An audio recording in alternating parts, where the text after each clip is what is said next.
achando que o cancelamento, digamos, é o avesso da dialética, né? A dialética é assim, você não concorda, mas você fala, o outro acrescenta alguma coisa, de repente você muda de ideia, daí de repente outra coisa você não concorda, o outro muda de ideia. Isso, essa dinâmica, né, da conversa nas discordâncias, que é diferente de uma conversa entre amigos, eu também acho, Essa conversa que vai produzindo conhecimento, a própria conversa, é uma dinâmica muito legal, não é? Mas ela mais ou menos tem sido substituída. É claro que ela nunca vai ter o diálogo, né? Nunca vai deixar de existir. Ninguém pode proibir ninguém de dialogar. Mas a ideia do cancelamento, ela é baseada num pressuposto que é ambíguo, porque por um lado,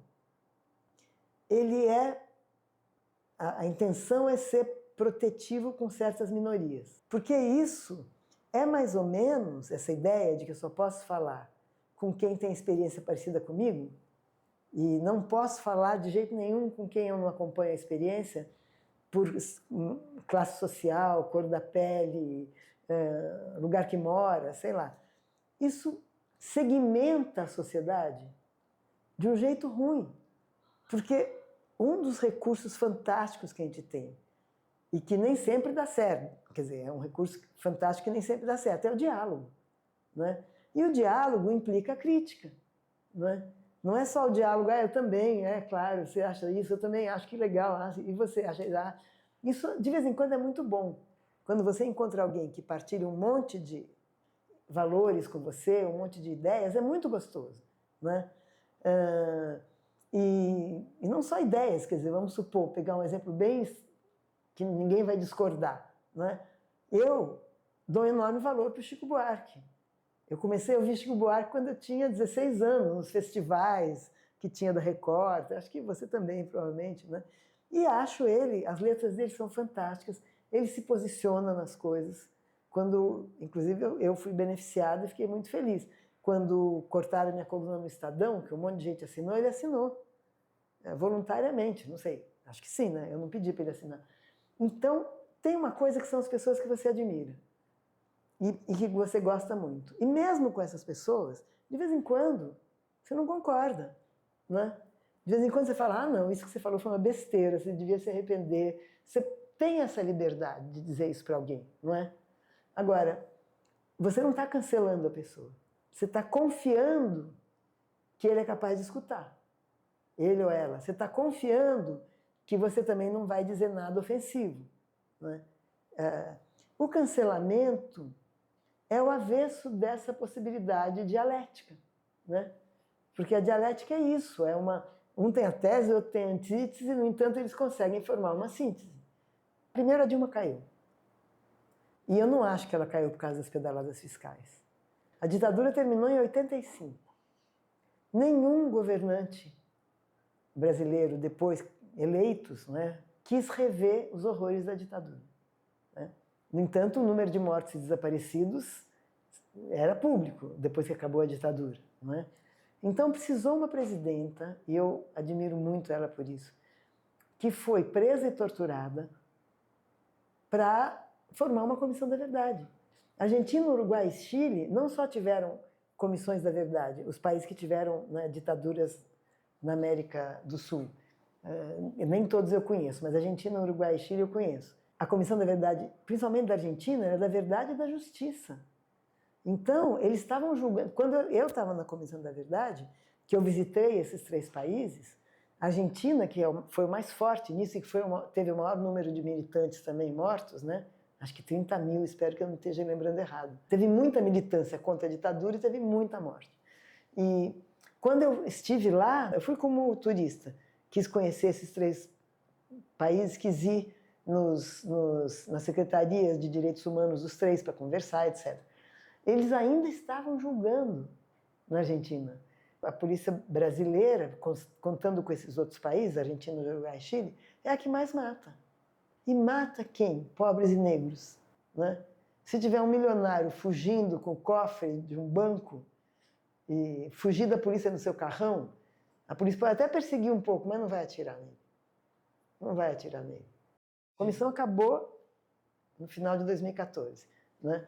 A Dilma, inclusive, esticou um pouco, uns meses, nos deu até o final, acho que ia até o meio de 2014, nós pedimos, ela conseguiu, junto ao Congresso, aprovação para ir até o fim de 2014. E nós nos encontramos às vezes, né? Tem um grupinho de WhatsApp, CNV, não sei o quê. Tenho a impressão que nada vai acontecer. Acho até que essa onda atual de chamar qualquer um de comunista que pense um pouquinho à esquerda, acho que nasceu lá.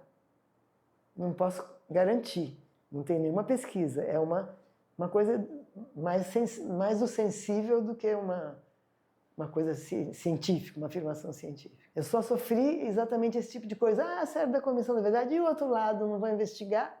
Aí eu tentava explicar, a pessoa virava as costas e ia embora, mas ameaças não. Eu trabalhei tanto na Comissão da Verdade, que o meu tema era completamente novo para mim e para todos os colegas. E eu era a única que tinha um consultório que eu não podia largar. Então, quando acabou a Comissão da Verdade, eu tive um breakdown de memória. Acho que eu já falei isso agora, né? Agora há pouco. De modo que hoje eu não estou mais, fiz muito choquinho, muita acupuntura, muito choquinho elétrico na cabeça para voltar à memória, mas nunca mais ela é o que ela já foi.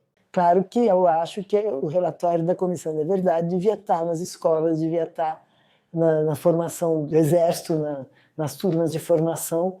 Claro que sim, né? Quando foi inaugurada aqui em Guararema a Escola Nacional Florestan Fernandes do MST, né, para fazer formação de escola mesmo, de militantes do MST que eram grandes militantes, tudo, mas não tinham tido uma formação. Então a Escola Nacional era uma escola, né?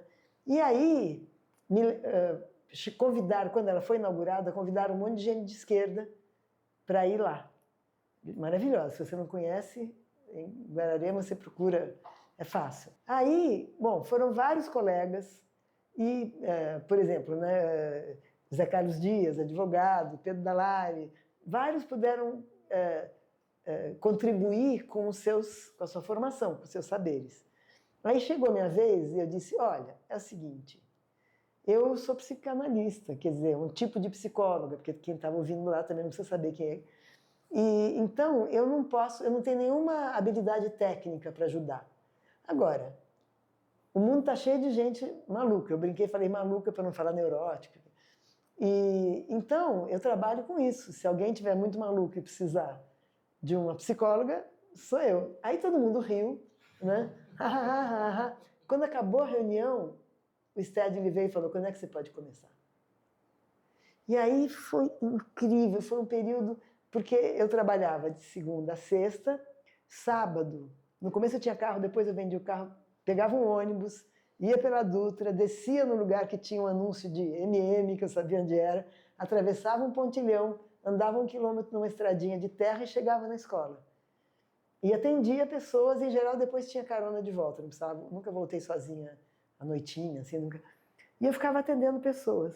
As pessoas superavam muito rápido, muito rápido. As questões dos camponeses, eles eram expulsos de suas terras, porque eles não... Imagina, você mora no mato, não tem dono aquilo. Você aí faz uma roça, faz uma... e está morando lá e vem a Transamazônica, ou sei lá o que, e te expulsa. Mas também os camponeses tinham uma certa organização, né? Tinha uma luta pela terra, uma luta considerada de esquerda, né? Então eles também foram muito massacrados, né? Eu entrevistei, por exemplo, o Manuel da Conceição, foi preso e torturado, e quando perguntavam para ele, cadê os terroristas? Ele dizia, eu não conheço nenhum terrorista, quem está tocando terror aqui são vocês. E aí ele apanhou. Alguém me perguntou, mas os indígenas estavam contra a ditadura? E o Davi, que na época se chamava Davi Yanomami, quando eu fui na coisa dos Yanomami, na terra dos Yanomami, contaram um monte de coisa, e o Davi quietinho. Quando todos falaram, ele foi para o meio da roda, essa performance do líder, sabe? Que não precisa mandar ninguém calar a boca, não precisa... Foi para o meio da roda e falou, eu não sabia que havia governo. Eu morava na minha terra, na minha nação. Né? Essa era a minha nação. Como é que eu fiquei sabendo que havia governo? Quando eles vieram chegando, jogando a gente fora das nossas terras, contaminando a gente com doença de branco, roubando biopirataria, daí ele virou para mim e falou, eles chamam de biopirataria. E, enfim, ele fez um depoimento de líder mesmo. E do que os índios morreram? De sarampo, catapora, varíola. Porque as expedições ditas de aproximação, que na verdade era para tirar os caras das terras, né? Brasil Grande, Transamazônica e tudo mais, não levavam, não iam vacinadas e não levavam vacina para os índios. E era, evidentemente, um genocídio proposital, né? Ou pelo menos o risco se sabia. O índio nunca foi vacinado, então como é que eles podem ter anticorpos para as nossas doenças, né? E qual é a hipótese do ressentimento? O ressentimento não é uma mágoa. O ressentimento também não é um arrependimento. O ressentimento não é uma dor. O ressentimento é o sofrimento de alguém que não quer admitir que ele sofreu alguma coisa porque ele foi covarde, né? Ou porque ele foi covarde, ou porque ele foi... covarde acho que é a melhor palavra. Então, assim, isso está muito no Memórias do Cárcere, ao contrário. Eu vou dar o exemplo avesso. Memórias do Cárcere, do Graciliano Ramos, é um dos livros mais extraordinários que eu já li. E o Graciliano, ele lutou contra, ele participou das lutas contra a ditadura Vargas, não é? E ele era um homem de esquerda, enfim. Então, quando ele é preso, em nenhum momento ele se lamenta. Ai, porque eu, ai, pobre de mim. Ele está puto, você vê que ele está puto, não sei se pode usar essa palavra, não. E ele vai contando. E assim, qualquer um que está mais choramingas, ele acha um imbecil, entendeu? Ele é duro, ele é muito duro. Mas ele não tem nenhum ressentimento. Porque ele lutou. O ressentimento é justamente quando você se acovarda, o outro aproveita de você, e daí você começa, nunca vou esquecer, nunca vou perdoar, nunca... Você fica alimentando um amargor que, inclusive, de que serve, não é? Porque se você perceber que você não foi uma vítima, que você que agiu de um jeito que deu ruim, você tem que se arrepender. O avesso do ressentimento é o arrependimento. Arrependimento é, nossa, por que eu fui fazer aquilo, que burro que eu fui, ou que covarde que eu fui. É bom a gente poder se arrepender. Não no sentido cristão, pedir perdão a Deus. A gente se arrepender, né? Comi bola, ou então fui covarde, ou então fui grossa com uma pessoa que não merecia, prejudiquei não sei quem. O Bolsonaro não foi um presidente ruim, ele foi um presidente mau. Claro que isso faz dele um presidente ruim, mas é mais do que isso. Porque um presidente ruim pode ser um que não tenha grandes projetos, que faça uns projetos meio michurucos, que quando acaba ele tem uma desaprovação grande, não consegue se reeleger. O Bolsonaro foi um presidente mau. E ele, o que ele plantou ainda está frutificando. A maldade gratuita no país, o Brasil nunca foi um país pacíficozinho, sempre foi um país de muita violência, não é?